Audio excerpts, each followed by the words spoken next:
Salam sejahtera untuk kita semua. Perkenalkan, nama saya Shalomita Gloria Wawor, NIM 2108-1102-0009, kelas ganjil, program studi ilmu administrasi bisnis, Fakultas Ilmu Sosial dan Politik, Universitas Samratulangi, Manado.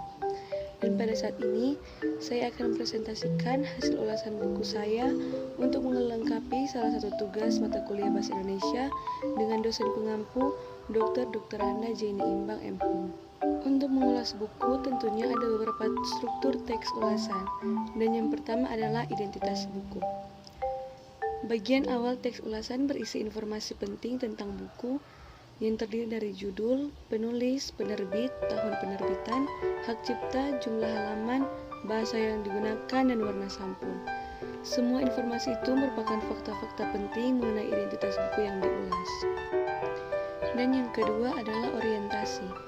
Tahapan orientasi identik dengan pengantar pada seluruh ulasan.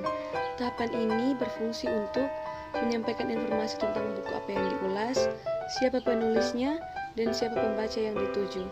Dan fungsi yang kedua adalah memposisikan buku yang diulas. Dan yang terakhir, menyatakan pendapat pengulas tentang buku ini. Dan yang ketiga adalah tahapan tafsiran isi. Tahapan tafsiran isi ini memuat: 1. Menceritakan ulang tentang hal yang dilakukan oleh penulis saat ia menulis buku itu. Dan yang kedua, isi atau ringkasan buku yang diulas sebagai hasil dari pembacaan oleh pengulas terhadap buku itu. Dan yang ketiga, perbandingan isi buku yang diulas dengan buku-buku lain yang sejenis. Pada tahapan ini, isi buku itu diuraikan bab demi bab. Pada tahapan yang keempat adalah tahapan evaluasi. Tahapan evaluasi berfungsi untuk menilai karya yang diulas. Dapat dikatakan bahwa tahapan evaluasi adalah bagian inti dari teks ulasan, karena pada tahapan inilah pengulas dituntut untuk memberikan penilaian analitis, objektif, dan kritis atas buku atau materi yang diulas. Dan yang terakhir adalah tahapan rangkuman evaluasi. Tahapan ini berisi simpulan dan saran atas ulasan buku yang dibuat. Pada bagian pertama tahap ini, penulis teks ulasan memberi simpulan akhir mengenai buku yang diulas dan pandangan subjektif pengulas atas buku yang diulas dengan berdasarkan pada tahapan-tahapan sebelumnya. Kita masuk pada tahapan yang pertama, tahapan identitas buku. Judul buku Administrasi Bisnis, penulis Dr. Haji Apiyati Kamaludin MSI, penerbit Civisa Media Makassar, tahun penerbitan 2017, hak cipta dilindungi undang-undang, jumlah halaman 310 halaman, bahasa yang digunakan adalah bahasa Indonesia, dan warna sampul coklat dan putih. Dan ini adalah foto sampul buku yang telah saya ulas. Selanjutnya kita masuk pada tahapan orientasi. Buku ini ditulis oleh Dr. Haji Apiyati Kamaludin MSI yang lahir pada tanggal 5 September 1953. Seorang dosen dengan pendidikan S3 di Universitas Hasanuddin ini memiliki jabatan sebagai lektor di Universitas Pepabri Makassar dan pensiun dengan pangkat pembina madya. Buku ini merupakan sebuah perhatian terhadap perkembangan ilmu administrasi bisnis yang pada akhir-akhir ini meningkat dengan pesat. Buku ini sangat berguna dan perlu dimiliki oleh para pengampu pendidikan dan mahasiswa karena akan ada banyak sekali pembelajaran nyata yang disediakan. Tahapan selanjutnya adalah tafsiran isi. Buku ini memaparkan perkembangan dan fakta seputar administrasi bisnis yang telah menjadi sebuah kekuatan untuk mengubah tatanan dunia di tingkat manapun. Apiyati sendiri menyadari akan hal besar tersebut dan menemukan cara untuk membahas tentang sejarah, perkembangan, kepemimpinan, strategi, dan jenis-jenis administrasi bisnis dengan menulis buku ini. Perhatian terhadap perkembangan ilmu administrasi niaga atau bisnis pada akhir-akhir ini meningkat dengan pesat.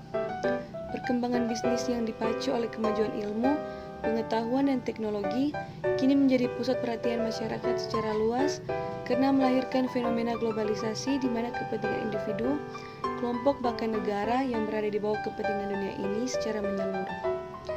Bisnis telah menjadi sebuah kekuatan yang mampu mengubah tatanan dunia, mulai dari tingkat kesejahteraan masyarakat, struktur demografi, politik, sosial budaya, ekonomi, komunikasi sampai pada kekuasaan. Akibatnya, struktur politik dan kekuasaan kini sulit untuk dipisahkan dari kegiatan bisnis. Apiati menemukan fakta bahwa masalah globalisasi dalam kegiatan bisnis dan segala permasalahan yang ditimbulkannya. Ilmu administrasi, khususnya ilmu administrasi niaga, sebagai salah satu unsur penting dalam pembangunan nasional, memperoleh tantangan besar yang dikarenakan luasnya kajian ilmu administrasi niaga itu sendiri. Objek dari ilmu administrasi adalah orang-orang dengan perilakunya. Subjek yang dipelajari adalah bentuk-bentuk atau bagian-bagian secara mekanisme kerjasama. Sedangkan metode-metode merupakan cara atau pemikiran yang dikembangkan untuk mencapai tujuan dari kerjasama tersebut. Seperti juga kepentingan, keinginan dari kebutuhan manusia sangat beragam dan terus berubah. Secara alamiah, manusia membentuk atau membangun kelompok yang didasarkan pada rasionalitas dan kesamaan pandangan yang menghasilkan pola interaksi sebagai proses penyelenggaraan yang mencakup kebijakan, perorganisasian, pengarahan, dan pengendalian dalam ilmu-ilmu sosial dikategorikan ke dalam ilmu administrasi, yaitu pengetahuan yang mempelajari proses penyelenggaraan kerjasama antara orang-orang yang bergabung dalam suatu organisasi untuk mencapai tujuan. Sedangkan bisnis pada dasarnya adalah kegiatan untuk memenuhi keinginan dan kebutuhan manusia dengan mengelola sumber-sumber yang tersedia. Aktivitas bisnis merupakan proses pembangunan yang dilakukan oleh suatu negara dan terkait dengan pembangunan di negara lain. Selanjutnya kita masuk pada tahapan evaluasi. Untuk tahapan evaluasi, banyak sekali keunggulan yang terdapat dalam buku ini. Di antaranya, buku ini ditulis sesuai data nyata dan faktual, bukan hanya opini penulis.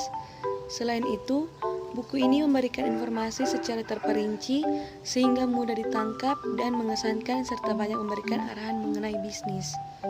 Akan tetapi, buku ini juga memiliki kekurangan. Isi buku yang membahas hal sederhana tidak akan membuat pembaca berpikiran kritis sehingga akan mengurangi pengetahuan yang didapat dari buku ini. Pembahasan yang terdapat pada buku ini lebih cocok untuk para pemula.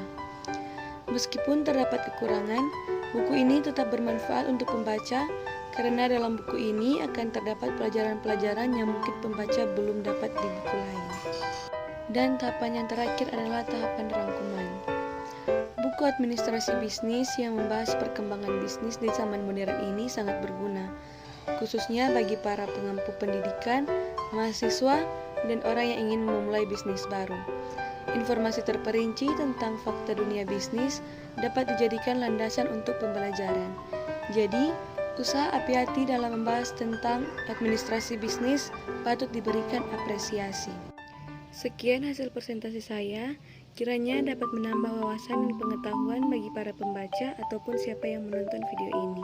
Jika masih terdapat kesalahan dalam perkataan yang tidak disengaja, saya mohon maaf. Untuk kritik dan saran yang bersifat membangun, silakan di kolom komentar. Terima kasih.